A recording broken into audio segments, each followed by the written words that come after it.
Porque o ministro da Defesa, José Múcio, ele afirmou que as Forças Armadas não vão permitir, em hipótese nenhuma, que o exército da Venezuela entre em território brasileiro para invadir a Guiana.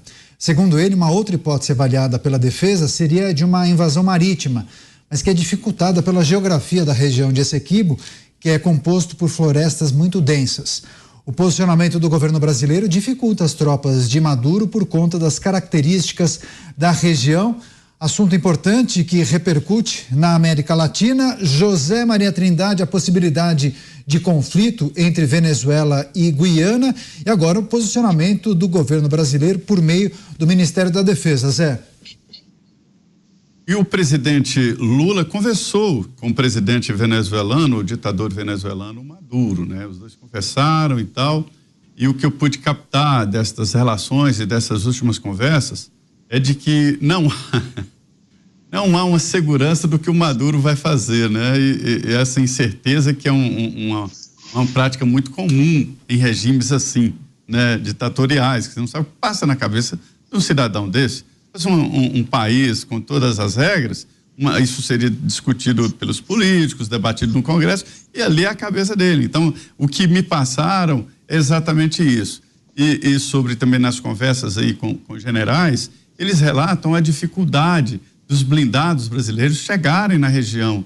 Alguns já estão embarcados e levarão 20 dias para chegar lá. 20 dias, para você ter uma ideia. Em alguns lugares não tem nem ponte. Os blindados são tão pesados que quebram as pontes. Então, assim, para você ter uma ideia da dificuldade. E o Exército se defende, diz que tem planejamento, tem tudo. Não tem infraestrutura. Senhores, veja bem, os deputados, só em emendas parlamentares, têm 40 bilhões de reais. Os deputados estão com esse dinheiro. O orçamento do Exército Brasileiro que está no orçamento do ano que vem, 45 bilhões de reais. Veja que complexidade. Todo o EB, todo o Exército Brasileiro, né, tem praticamente o mesmo dinheiro de que os parlamentares. Porque se somar o Congresso, emendas de bancadas, emendas de partido, é muito mais do que o orçamento do Exército. Então não se pode cobrar a mesma coisa. O ministro Múcio Monteiro logo de início falou que não ia permitir. E eu disse aqui que quando ele falou, ele deve ter consultado o presidente Lula, é evidente que sim, né? E não vai permitir mesmo. E há um reforço, só que esse reforço é meio complexo. Eu falava sobre equipamentos bélicos lá na Venezuela e mais uma vez as dificuldades de avaliar o que a Venezuela tem. Mas é uma aventura do Maduro e cai naquela história do Galileu Galilei, quando questionaram lá, o clero questionou a tese dele, de que na verdade o cosmos era diferente, né? E que o movimento dos astros era previsível e tal. E ele respondeu: o movimento dos astros é previsível, o imprevisível é o movimento dos poderosos, né? Então, tá na hora aí, ninguém aposta no que vai sair da cabeça do Maduro. Se vai ou não vai, ninguém sabe. Eu nunca vi nada parecido. Todo mundo, não é bom facilitar muito com esse aí não, que pode ter uma invasão. Agora imagine, isso cabe na cabeça de quem? Contra tudo e contra todos, essa possibilidade. O plebiscito assusta, o mapa assusta, a definição de interventor assusta. Então é uma escalada que a gente tem que admitir essa possibilidade, né? Olha que loucura que é isso. Agora, o Cristiano Beraldo na semana passada falou em bravata e hoje o José Múcio, que é o ministro da Defesa, Beraldo, conversou com os jornalistas e reiterou aquela sua impressão. Ele acha que é uma grande provocação do ditador da Venezuela, mas ele foi enfático, dizendo que a Venezuela, se quiser invadir a Guiana, não vai passar pelo território brasileiro em hipótese nenhuma. Neto, vamos lá. Olha a diferença que existe. O ministro disse, olha, não vai ser pelo território brasileiro. Aí ele vai pegar um megafone, ele vai falar: Maduro, espera que daqui a 20 dias os nossos blindados vão chegar e a gente não vai deixar você passar por aqui, mas espera 20 dias.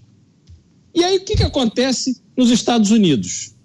Os Estados Unidos dizem, não vamos deixar isso acontecer. Em 48 horas, manda-se ali o que precisar mandar, porta-aviões, tropas, navios, e fica ali. E se fizer, já tem um plano pronto, com efetivo, com armamento, com tudo, para poder ter a reação. 48 então, horas, claro, né? Entendeu? Assim, a gente não está numa posição, se o Maduro efetivamente resolver invadir o solo brasileiro para passar até a Guiana, nós hoje, dependendo do efetivo que se coloque ali, dos armamentos, nós não estamos numa posição de impedir. E o que isso é fruto, Zé Maria? Essa lógica que a gente pode resgatar da Zona Franca de Manaus, onde se instalou ali inúmeras fábricas e até hoje, veja, até décadas depois, você ainda precisa pegar os televisores e tudo mais que é produzido ali, colocar numa balsa para ir navegando pelo rio, porque não tem estrada para levar a produção industrial da Zona Franca de Manaus para o mercado consumidor. A gente é uma piada de infraestrutura. A gente precisa defender as nossas fronteiras, mas sequer há cálculo para que as pontes e as estradas consigam aguentar o peso dos blindados necessários para fazer a proteção da fronteira. Então temos que admitir, isso mostra como nós estamos de quatro, como o Exército Brasileiro foi sucateado, não teve investimentos como deveria ter, não consegue dar à tropa os instrumentos necessários para eles agirem como estão lá para fazer, para agir. Então, realmente, esse evento, essa maluquice de Maduro vem revelando uma série de coisas sobre nós aqui no Brasil também. Agora, Mota, é importante também escutar o que você pensa sobre esse momento dessa escalada de narrativas. Esse é um assunto que particularmente lhe preocupa. Você ficou um pouco mais tranquilo com as falas do ministro da Defesa, dizendo que Maduro não vai poder utilizar o território brasileiro para invadir a Guiana. Segundo ele, haverá um reforço ali na região, mas vai demorar um pouquinho para chegar, né? Eu acho pouco provável, como já disse aqui, que o Maduro esteja realmente planejando fazer alguma coisa. Eu acho que ele está anunciando, e com isso ele está ganhando mídia, está ganhando importância. Imagina, ele vai agora participar de uma reunião, né, com o presidente da Guiana para discutir. Imagina o que é isso, você está na rua, aí um criminoso ameaça te assaltar. Aí você pede ajuda às autoridades e as autoridades dizem para você e o criminoso sentarem e resolverem entre vocês dois. Tá? Cheguem ao meio termo. Imagina que você está no seu país, um grupo terrorista invade o seu país, massacra 2.000 pessoas, e aí quando você reage para se defender, as pessoas dizem para você, não, que isso? Senta com eles, chega no meio termo aí, conversa. É mais ou menos isso que a gente está vendo acontecer. São tantos absurdos que a gente vê acontecer na cena internacional que às vezes a gente fica meio anestesiado. Mas a gente não pode deixar de perceber o absurdo. Olha, é difícil prever o que o Maduro vai fazer, mas tem uma coisa que é fácil da gente entender.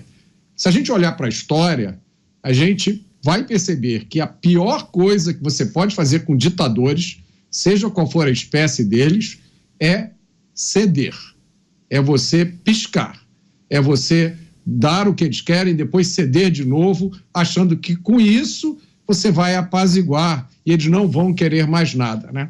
Essa é a história do começo da Segunda Guerra Mundial. Então, se a gente...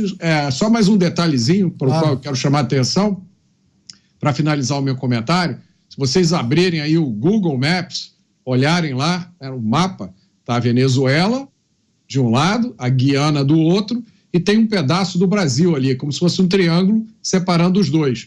E neste pedaço está uma reserva indígena, chamada Raposa Serra do Sol. Agora vocês imaginem as consequências de uma entrada de tropas venezuelas nessa região para arrumar confusão com a Guiana. Pois é, importante observação do Mota. Agora, Zé Maria, a reunião mencionada pelo Mota irá acontecer na quinta-feira em um país do Caribe. Os presidentes da Guiana e o ditador da Venezuela farão um encontro para discutir a situação de Essequibo. Agora, o presidente Lula foi convidado para participar, disse não. Celso Amorim será o representante brasileiro. Quais são as expectativas? O que deve fazer Celso Amorim? Algum tipo de contribuição? Será um espectador? Já tem algum tipo de tratativa nesse sentido? Já é tradicional que esse assessor para assuntos internacionais, pela proximidade com o presidente da República, ele tem ali uma proximidade muito forte com o presidente, e sempre foi assim, né? Agora é mais forte porque esse assessor para assuntos internacionais é o Celso Amorim, esse chanceler, e que foi o grande nome de Lula para as conversas internacionais. Então, é um representante que sabe o que falar e entende o que o Lula quer. O presidente Lula quer. Então, se não é qualquer um. O Celso Amorim é um nome importante. O que eu acho desnecessário e esquisito é fazer uma reunião para tratar de uma coisa tão absurda assim. É um absurdo isso, que esteja discutindo em plano internacional uma invasão da Venezuela num país pequeno como Guiana, que tem 800 mil habitantes, ou seja, Campinas, por exemplo, tem 1.200.000, eu acho, 200 mil habitantes, para se ter uma ideia, né? Então, para ver o tamanho do país que a Venezuela quer entrar. Uma possível entrada da Venezuela em território brasileiro, ou mesmo no espaço aéreo brasileiro, significa uma agressão ao Brasil, e o Brasil teria que reagir de maneira forte, não só defendendo aquele local, mas declarando guerra à Venezuela. Não é possível que o ditador lá da Venezuela seja tão obtuso que possa decretar guerra contra o Brasil e a Guiana juntos, porque uma invasão do território brasileiro, mesmo que seja espaço aéreo, né, já seria uma agressão que mereceria uma justa reação. Então, não é as Forças Armadas defenderem aquele ponto específico, mas o nome do Brasil, o espaço do Brasil tem que ser preservado. O não uso do território brasileiro, o espaço aéreo, é um não. O espaço lá da Venezuela e Guiana é até maior. O problema é a mata fechada, montanhosas e tal, e a dificuldade. Que eles, venezuelanos, usem os caças que eles compraram há muito tempo, que ninguém sabe como é que está a manutenção, ou se até eles sabem pilotar esses caças russos, né? Agora, Beraldo, e o papel dos Estados Unidos na mediação desse conflito? Terá a reunião entre Nicolás Maduro e o presidente da Guiana na quinta-feira no Caribe? Algum representante dos Estados Unidos certamente deve participar, né? Não, os Estados Unidos monitoram essa situação com muito mais seriedade que o Brasil. A gente vê o Brasil tratando de um entreveiro dessa gravidade aqui do nosso lado, mandando o representante do assessor do... Não é possível. Imagina os Estados Unidos, que tem o secretário de Estado, né? O presidente da República tem no secretário de Estado a sua pessoa de confiança para os assuntos internacionais.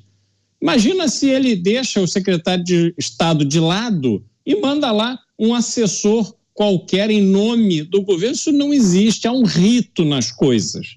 E isso mostra que mesmo a escolha desse ministério não é uma escolha com base naquilo que deveria ser das pessoas que estão à altura de representarem o Brasil, seja em que situação for, nas suas respectivas áreas. Porque quando é a sério, quando o problema é grave nessa questão internacional, aí vai o assessor especial. Isso não faz nenhum sentido. Isso demonstra que o Brasil não está preparado para jogar esse jogo. A gente não está com o time organizado e a gente vai sempre tomar goleada.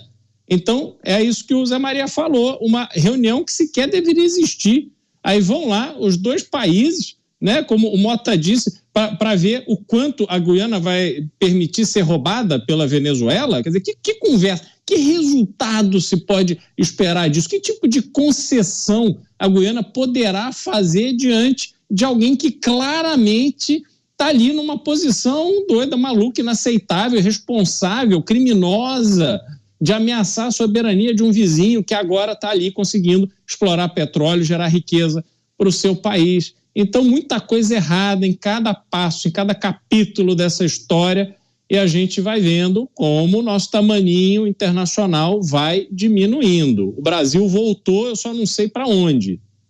Esse é um aspecto muito importante nessa análise, viu, Beraldo? Mota, inclusive o chanceler da Venezuela, o Ivan Gil, disse hoje que, olha só, possíveis fórmulas de cooperação em petróleo e gás podem ser discutidas na quinta-feira. O Beraldo usou a expressão roubar a Guiana. No fundo, tudo gira em torno da descoberta recente ali naquele território, né? Se não tivessem descoberto nada, certamente o posicionamento de Nicolás Maduro seria outro. Certamente, isso me lembra um episódio que aconteceu, acho que foi ontem aqui no Rio, de um ladrão que roubou o celular de uma senhora e saiu, abriu lá a rede social da vítima e foi fazendo uma live. Eu vi isso. Eu acho que é uma analogia perfeita do que está acontecendo com a Venezuela, né? Eu só vou fazer aqui eu vou dar uma pequena discordância do que o Beraldo falou, porque a gente não deve confundir o Estado brasileiro, nem a nação brasileira, com o governo brasileiro. Tá? O governo brasileiro é uma coisa, o Estado brasileiro é outra. Né? O Estado brasileiro inclui diversas instituições que, eu tenho certeza, estão muito atentas ao que está acontecendo na Venezuela, têm boas informações, estão fazendo planejamento. Isso é diferente do governo brasileiro, que inclui inúmeras figuras políticas com a mentalidade de esquerda revolucionária. São figuras que na última década nunca se furtaram a demonstrar o seu apoio inequívoco a Hugo Chávez e depois ao sucessor de Hugo Chávez, o novo dono da Venezuela, Nicolás Maduro. E aí eu coloco de novo aqui em discussão para os meus amigos, o Beraldo e o Zé Maria. Eu queria saber como é que fica nessa hipótese remotíssima da Venezuela resolver invadir o Brasil e o Brasil ter que declarar guerra à Venezuela. De que lado vão ficar essas figuras que sempre demonstraram a sua lealdade total à Venezuela? Como é que elas vão ficar? E aí, hein, Beraldo? Não, quem decreta a guerra é o presidente da República. Isso simplesmente não acontecerá, Mota.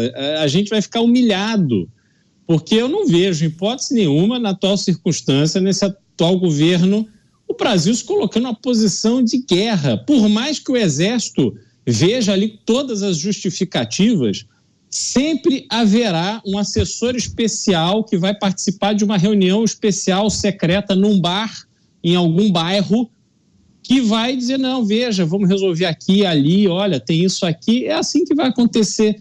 Então, de novo, você tem toda a razão na sua observação, Mota.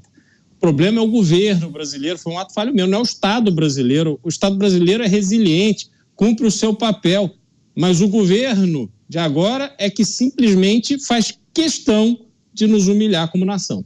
Zé Maria, você cobrindo tanto tempo o Executivo Federal, essa provocação do Mota, qual seria o posicionamento do Brasil se naturalmente isso acontecesse? Uma invasão da Venezuela no nosso território?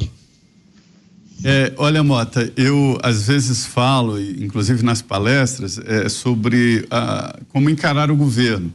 Existem setores no Brasil e setores produtivos que têm dificuldades de negociar ou de lidar com o governo. Eu sempre digo, é preciso, não se pode abandonar e nem deixar de lado. O governo é o governo do Brasil e não o governo do PT. É o governo do Brasil que elegeu um presidente do PT. Então a gente não pode deixar de escanteio isso e tirar essa realidade, né?